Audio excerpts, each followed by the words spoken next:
伊朗施展缓兵之计，只为拥核。哈梅内伊拒绝无条件投降，称伊朗绝不屈服。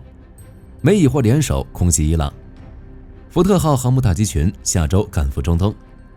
俄罗斯警告美国不要向以色列提供军事援助。50架以军战机齐射德黑兰。伊朗丢失西部制空权，导弹反击能力再度被削弱。伊朗击落首架以军战机，且得到以方证实。乌军突袭坦波夫兵工厂，克里米纳俄军蜂拥投降。精彩资讯马上开始。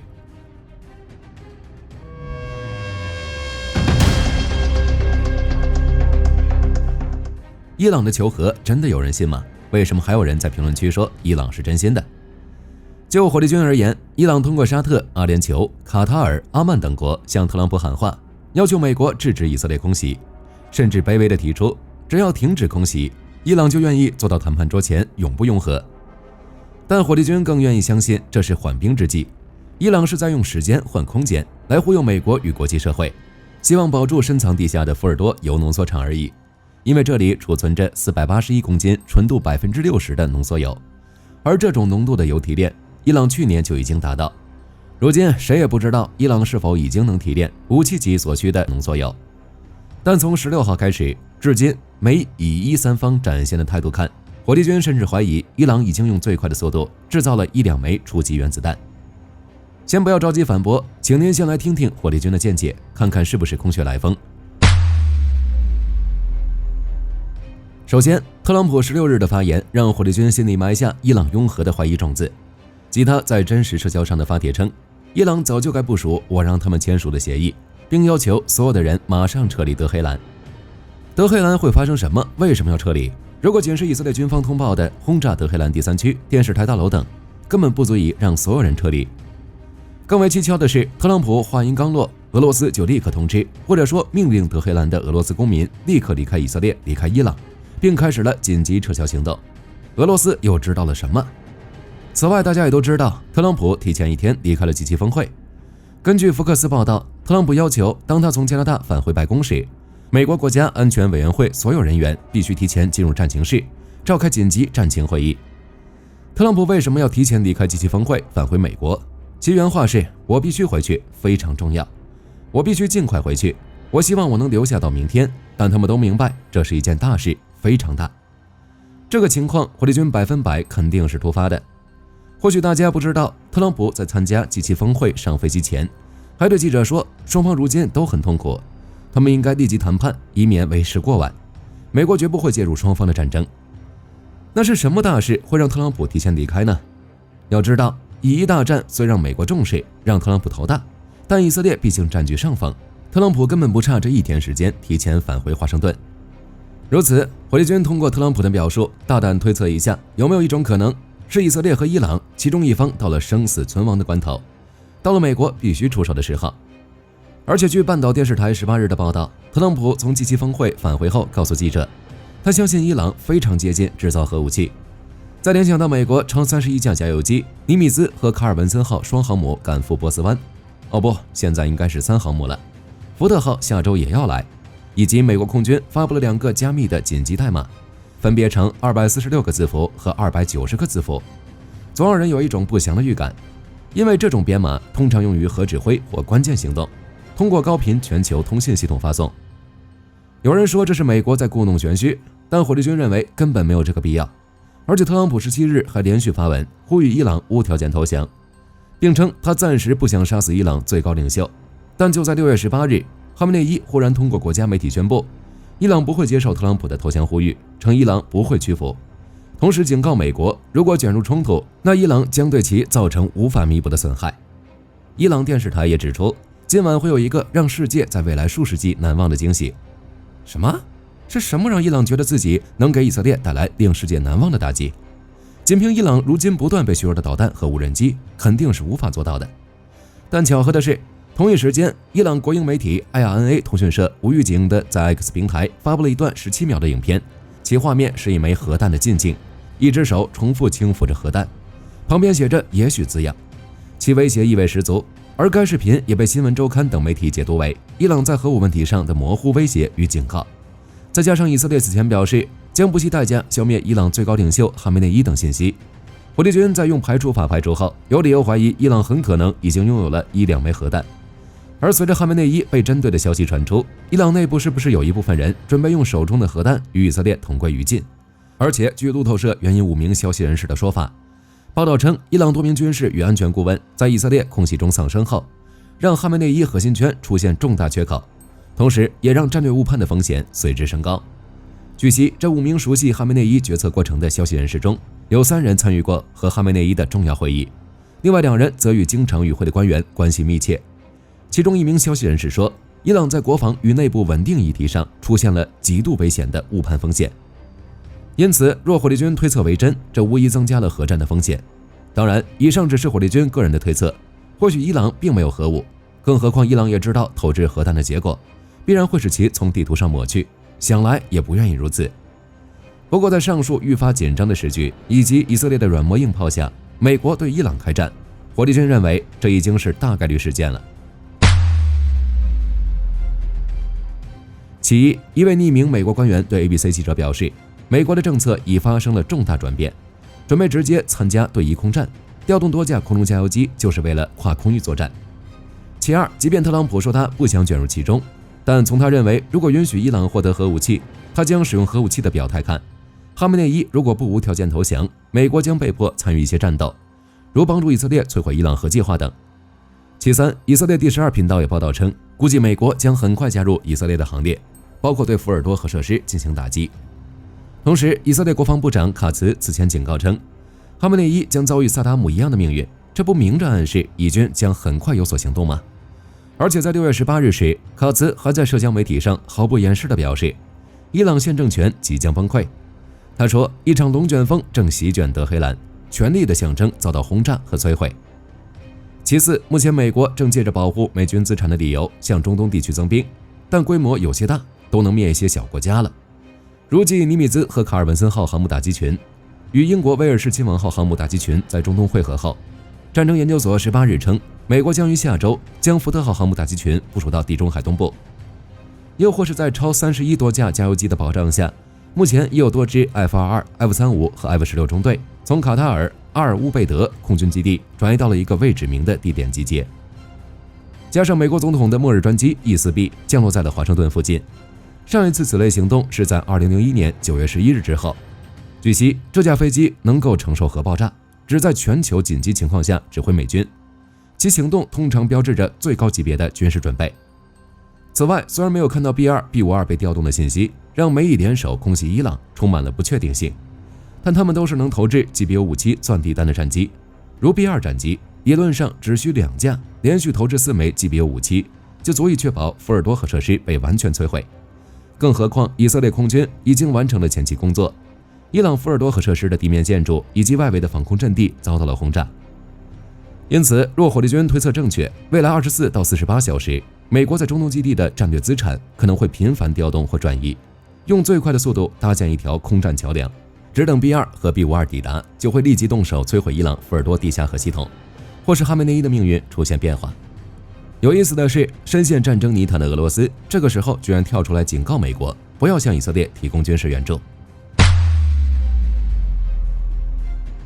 6月18日，俄外交部发布声明，警告美国不要向以色列提供直接军事援助，哪怕是考虑一下也不行。其副外长谢尔盖·里亚布科夫18日称，美国直接提供军事援助将彻底破坏中东地区局势的稳定，警告美国不要向以色列提供此类援助，因为以色列对核设施的袭击也使该地区距离灾难只有一步之遥。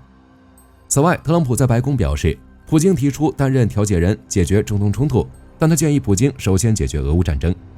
如今，俄罗斯直接发出警告，称美军向以色列提供军事援助可能会严重破坏中东局势，但火力军认为这更像是想保住其在中东的最后一根手指。另外，以色列想要彻底摧毁伊朗的核设施，就必须要用到美国的轰炸机，投下 GBU-57巨型钻地弹。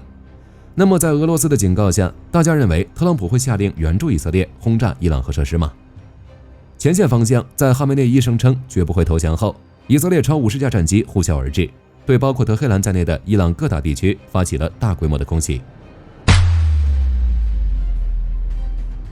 据 Next.A 新闻报道，以色列空军率先对伊朗国防部所在的区域展开打击，包括国防部的所属大楼和各个工业区都遭到猛烈冲击，并传出了剧烈爆炸声。值得注意的是，在此次空袭中，以军动用了钻地炸弹。现场画面显示，伊朗国防部一带已经燃起大火。之后，以色列空军还袭击了德黑兰市的执法司令部总部。卡茨部长随后表示，已将其完全摧毁。伊朗方面则尚未作出回应，详细的战损正在确认中。与此同时，以军还向伊朗的军事基地和武器工厂发起持续猛攻。据战争研究所报道，以军空袭了阿尔波尔兹省的沙希德苏丹尼生产基地。据悉，这里是伊斯兰革命卫队的导弹储存和生产基地，储存着大量沙哈布3、恰姆、法塔赫等弹道导弹。同样遭到打击的还有位于科尔曼沙省的伊斯兰革命卫队地面部队第29纳比阿克兰作战师和德黑兰东部的帕尔沁军事综合体，这里也是伊朗用于研发和制造爆炸材料和先进弹药的基地。再者，此轮空袭，以色列摧毁了试图发动袭击的伊朗战机，有点像乌克兰的蛛网行动。据6月17日拍摄的商用卫星图像显示，以色列空袭摧毁了一架位于呼罗珊拉扎维省马什哈德的阿尔特什空军第14战术空军基地的伊朗 KC-707 空中加油机。18日，又在科尔曼沙赫的阿尔特什空军第15战术空军基地摧毁了8架伊朗 H-1 攻击直升机。对此，以色列国防军表示，伊朗打算使用这些直升机攻击在伊朗领空飞行的以色列空军战机。此外，伊朗的能源设施也在这2天成为以军新的打击目标，如德黑兰东南部的沙赫尔雷伊油厂就在昨夜再次遇袭，在市中心都能看到巨大的火球升起。用卡斯部长的话说，就是以军将继续在任何需要的地方打击伊朗现政权的统治。对于以色列的袭击，伊朗毫无办法，只能眼睁睁看着自己挨炸，究其原因是制空权已被以色列夺取。以色列国防部报告称，以色列对伊朗西部的袭击已迫使伊朗军队从伊朗西部撤退到伊朗东部。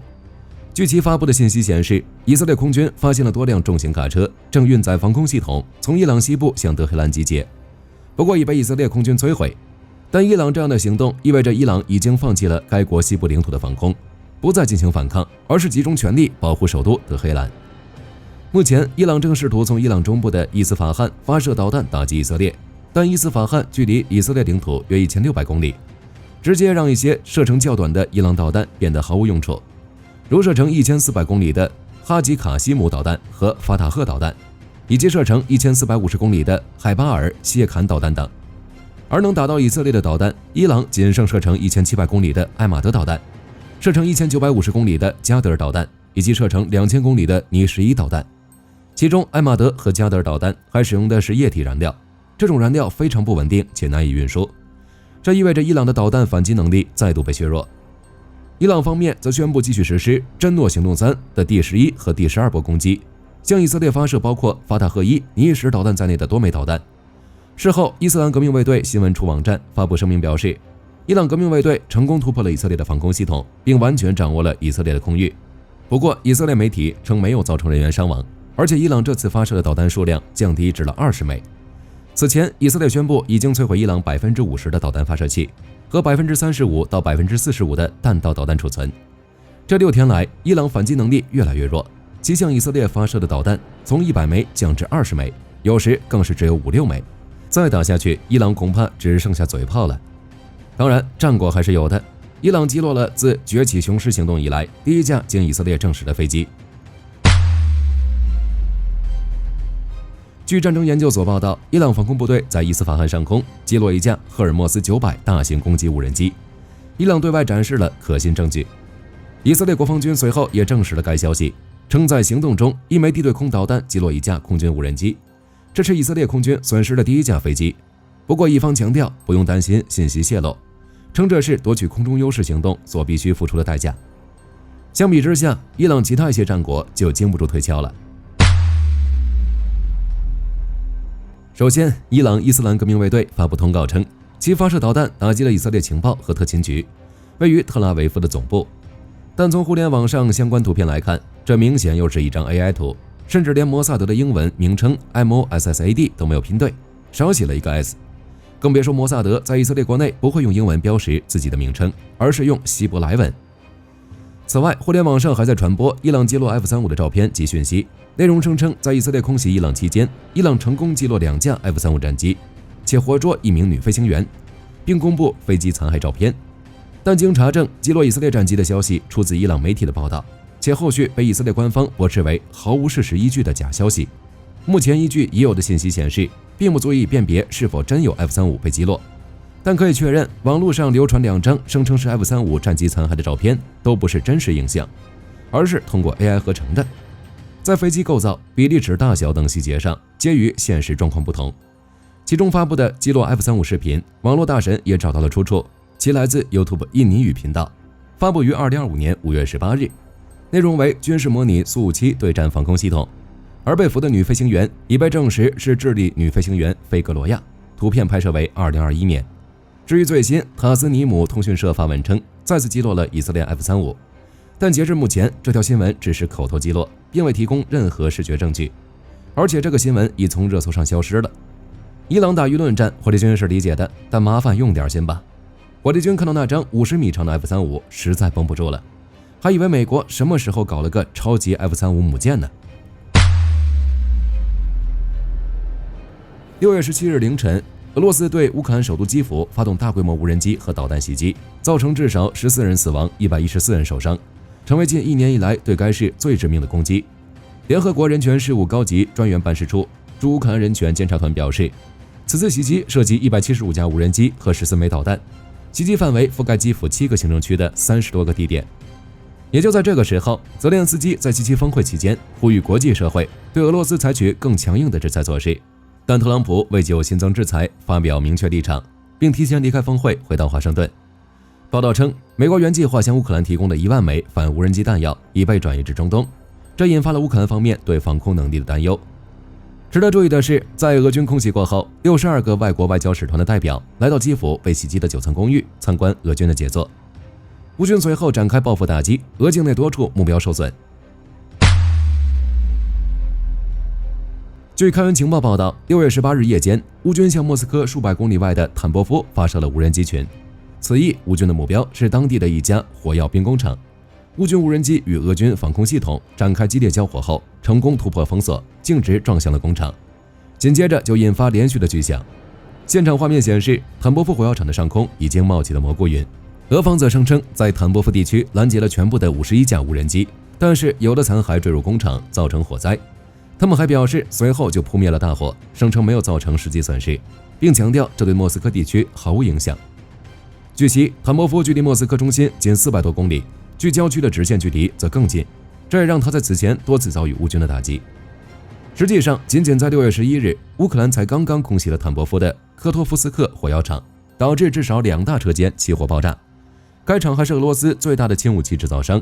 长期为俄军提供便携式手枪。而作为俄罗斯重要的工业中心，坦波夫还是拥有铁路与河港的交通枢纽，特别是和莫斯科的关系紧密，所以对此地的攻击无疑会对莫斯科释放强烈的信号，并破坏他们的交通线。与此同时，乌军还在昨夜空袭了布良斯克。报道称，当地的克莱特尼扬斯基区发生了一起巨大的爆炸。现在还不确定乌军攻击了什么样的军事设施，可能是俄方的一个前沿基地。和库尔斯克、别尔格罗德一样，布良斯克经常遭到乌军的突袭，并不时有游击武装直接攻入此地。之前乌军还在布良斯克的森林区建立了据点，在俄罗斯境内阻击俄军的攻势。此外，乌克兰还派出苏27向别尔格罗德州的一个俄军据点投掷了3枚制导炸弹。紧接着，俄军的建筑群就发生连续的爆炸，俄军的一个步兵集结点就这样在空袭中被击毁。前线方向，昨天战斗相对平缓，战斗主要是一场大型机械化攻势。据战争研究所报道，6月17日开始，俄军突然在顿涅茨克各地发动突袭，如在西维尔斯克方向，俄军动用摩托车群对乌军第114旅阵地发动进攻，但在乌军 FPV 无人机的阻击下，俄军偷袭失败，道路上也布满了摩托车的残骸。与此同时，在科斯加特尼夫卡方向，俄军的加强连级机械化攻击也以失败告终。乌军摧毁了俄军15件重型设备和8辆机动车辆。此外，在乌军前几天刚收复的亚布洛尼夫卡一带，俄军也再次发动进攻，派出30辆摩托车，外加23辆重型设备，其中包括坦克和 MTLB 装甲车。乌军则动用无人机和海马斯火箭弹进行阻击。战斗从早晨打响，在经过近3小时的激烈交火后，乌克兰成功打退了俄军的攻势，击毁了15辆坦克装甲车以及全部的摩托车。俄方尚未做出回应，详细的战况有待进一步确认。不过俄军在苏梅的进攻确实在减弱。克里米纳方向，在比洛霍里夫卡西部，俄军再次进入了格里霍里夫卡，甚至进一步推进至瑟列布里扬卡。去年他们也曾达到过这里，但最终不得不撤退。或许这又是一次打卡行动。最近俄军经常派出突击队，到处升旗拍照，宣布胜利，然后撤退。有报道称，克里米纳俄罗斯部队正成批投降。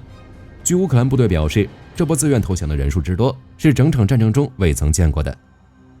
好了，本期节目到这里就结束了。大家认为伊朗会拥核吗？欢迎在评论区留言讨论。我是火力军，下期再见。